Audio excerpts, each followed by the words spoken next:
Did you guys ever talk about that though? You do these songs in 5 and 7 and... Well, that's so damn catchy, but yeah, you can't dance to it. You can't pogo to it. You can't... I mean, you could. I mean... Just kind of turns around every other phrase. And so, all the time, I mean, that song would get everyone jumping up and down, out of sync, and then they just stop. They kind of sit there to watch. But that was a gigantic We weren't trying record. to be dicks. It just, we're just drawn that way. It's the curse of the prime numbers.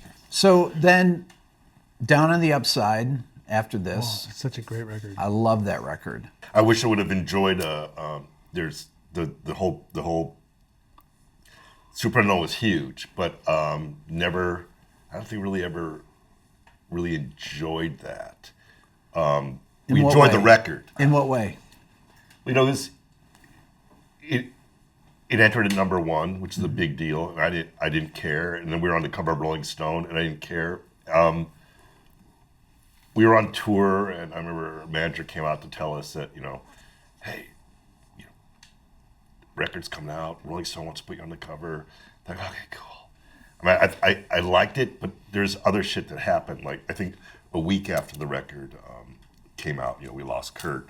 I had a domestic, situation, a long-term relationship come apart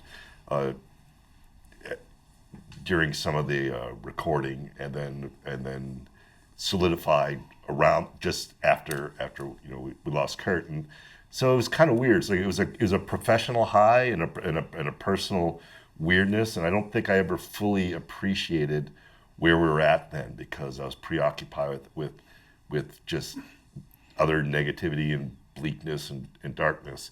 And I regret it, because it was such a successful record for us, and I love the songs, love the record. It's just that Burden in My Hand. Wow. Oh my God. Why didn't that win like a Grammy for best vocal performance? Because I know, it's unbelievable. I remember thinking it that year, like, I don't think it got nominated. I didn't get it. I'd like to take a second to talk to you about this channel. This is actually Rick Beato too. I've had it since the beginning of my main channel, and many of you are not subscribed. As a matter of fact, 87% of the people that watch this channel regularly are not subscribed. So I encourage you to hit the subscribe button on this channel and on my main channel. This will help me get even more of my dream guests and help continue to grow both channels. Thank you. Well, this is interesting. Both of you have this massive, unimaginable career high, yet there's not this enjoyment. There's all these other things around there's it. enjoyment. I live comfortably. I have a great, I am not. Yeah, don't feel bad for me. I mean, I'm blessed, and I got to play with Kurt. I got to play with Dave, and see and experience so many things, and I'm happy, right? But it was a tough road. I mean, it wasn't easy. It's so weird how life does that. I don't know. I'm just like, yeah. I just wish I'd smiled more then. That's what I'm saying. It's like, it was, there's, the consequence of that was great professionally. We'd achieved so much, there was financial benefits. I just wish at the time, I enjoy it now. I wish I enjoyed it then. Looking back on it though, I asked you this yesterday, does it seem like another lifetime ago? Yeah, it does. The best part is like, cause I go out, people recognize me, like, oh my God, you're Krist. I'm like, yeah, hi, how are you? Can I take your picture? I'm like, okay, and like selfie time. Where do you want to take it? And then they're fumbling with the camera and like whatever. Like, anyway, but then they're like, and there's people who will say like, that Nirvana got me through some really tough times, and they connect with it, or it changed my life, and like, yeah, that's what it's all about right there, and like so. And I guess maybe it's just something about the music that was genuine.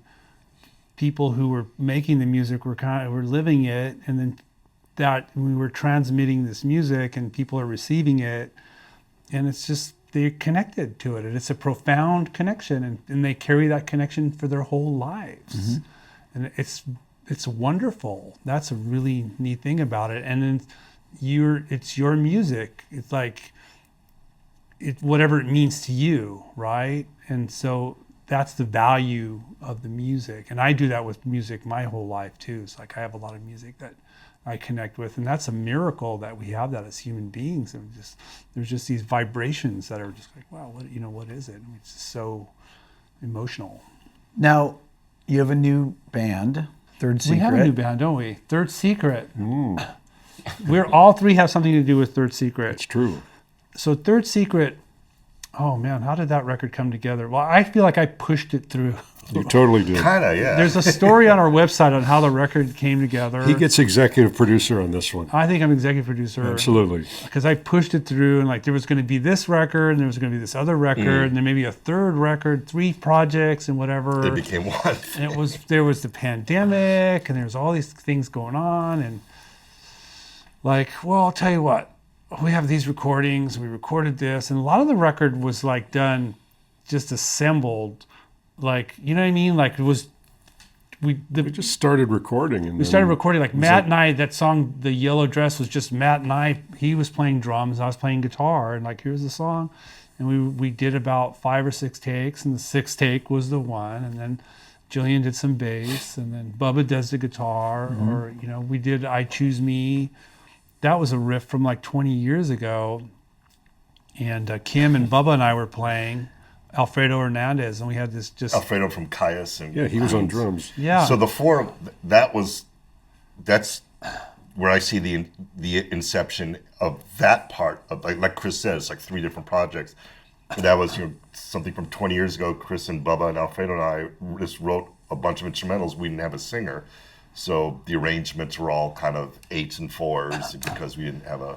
They were vocals. they were jams, and I was cleaning out, I was throwing junk out. I was going through old VHS tapes and watching them, and then I had this like, I would and see if there's any cool tidbits, and I caught a few things. Then I'd throw the tape away, and I would digitize whatever was good on there. Like, what's this CD here?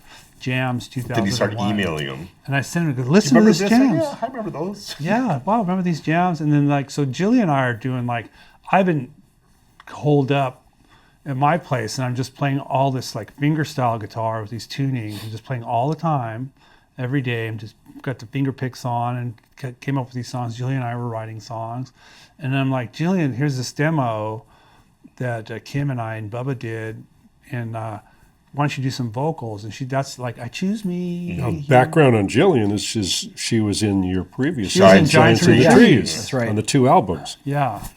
And so she's down there in the compound. So we have like in Deep River, right? Yeah, she lives in the same valley, actually. We live in the same watershed, like kind of where we live. So we're just all stuck together down there. We just start making music, and then we started commuting, or just record we recorded down there. We record up here. And we made this record, and it's an eclectic record, like to say the least, I guess. Like it's a lot of diverse influences, like guitar playing John Fahey, or then you can hear the Kim and Matt. There's a lot of you can hear Soundgarden. People say, hey, it sounds like Soundgarden. Of course it does. It's got Kim and Matt.